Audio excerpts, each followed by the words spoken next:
that our intelligence as human being is based on the capacity of our brains to work with, to operate with data.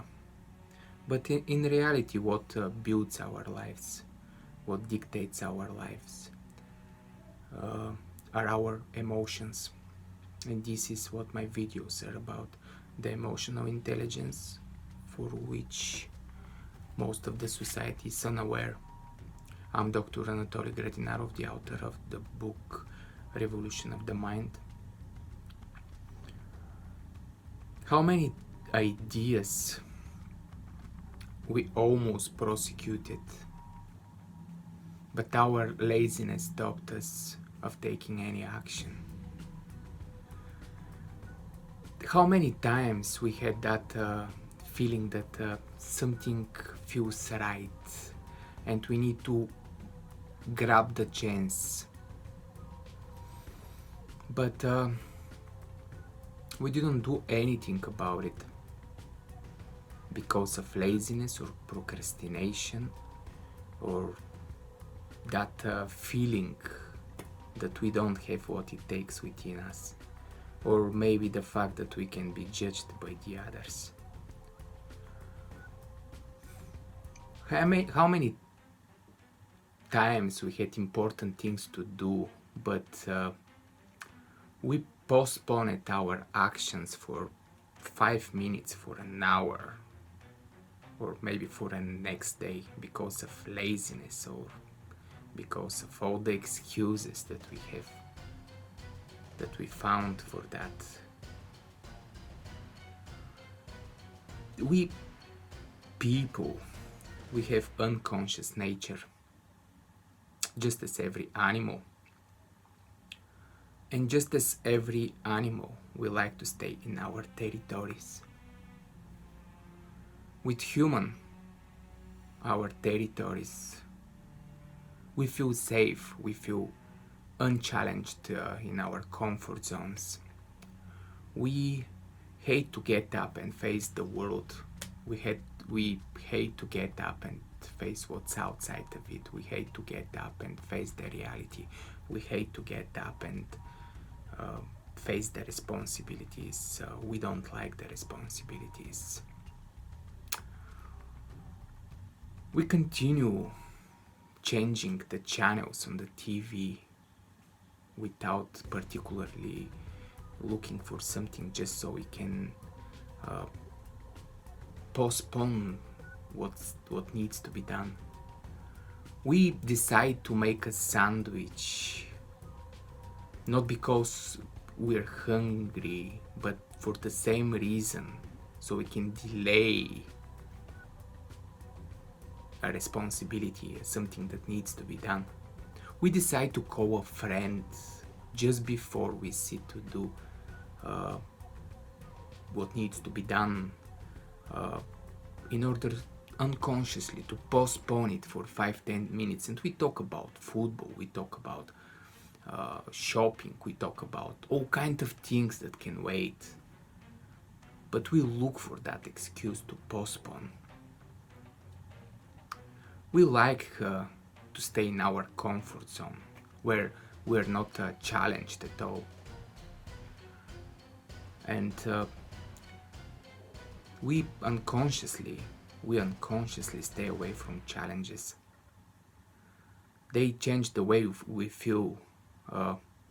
We like the laziness, we like the peace, but we're unaware of the fact that running away from the reality doesn't give us any peace. For example, when you were a child and you had a homework to do, there was that feeling, almost natural feeling, to postpone the homework and go and play with the friends. And you have that excuse within you. Your mind will find excuses and everything. You will say, half hour, it won't make big difference. You will go and play with your friends, but your mind will be halfway with what needs to be done. You still know that that thing is waiting for you. and you cannot feel the peace, you cannot enjoy the game. It's in reality you are lying to yourself, but the unconscious nature to run away from the responsibilities is a real thing, and it's unconscious, so it's out of common sense, it's just there.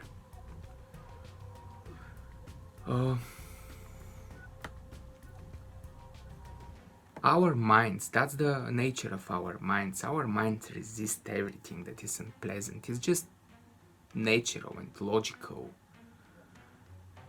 You don't like the pain, same way you don't like the negative feelings. In life now as an adult, it's absolutely the same in every area in your life. You have responsibilities, but you do have these feelings that these responsibilities are something unpleasant and you need to postpone them in order to keep that feeling that you're not challenged. It's the only way that you give up, the only way that you bring back the peace within you, because the postponing is not going to help you. That thing is waiting there for you. The only way to do it is to give up the resistance. The only way to do it is to face the reality and get with what needs to be done. That will bring you back the peace.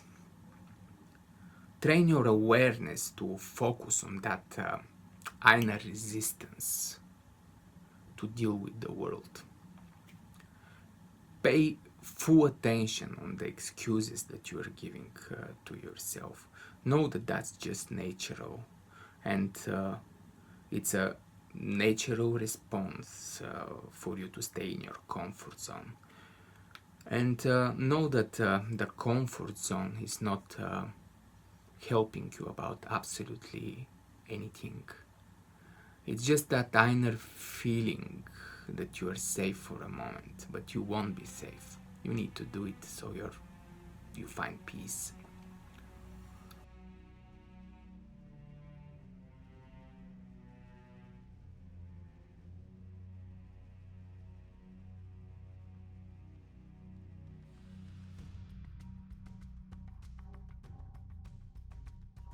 The others.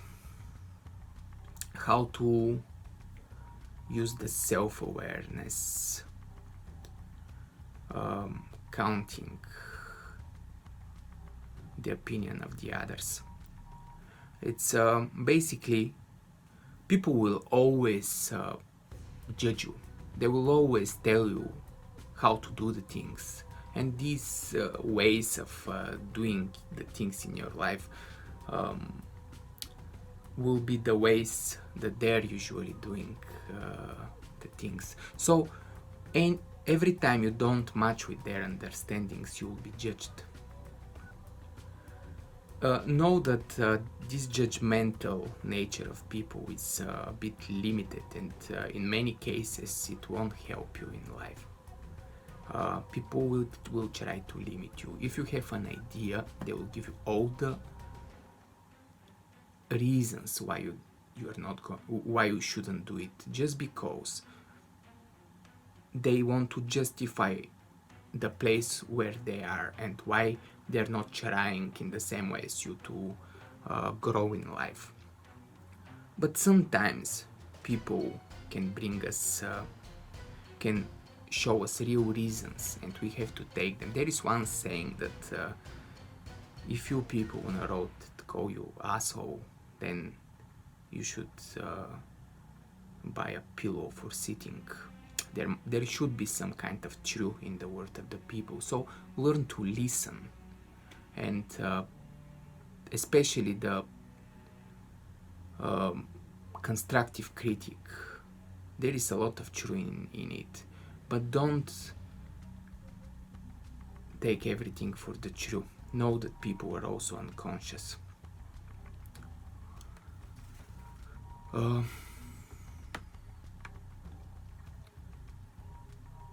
building, practicing, building self-awareness is practicing awareness over your own nature. So discipline is very important.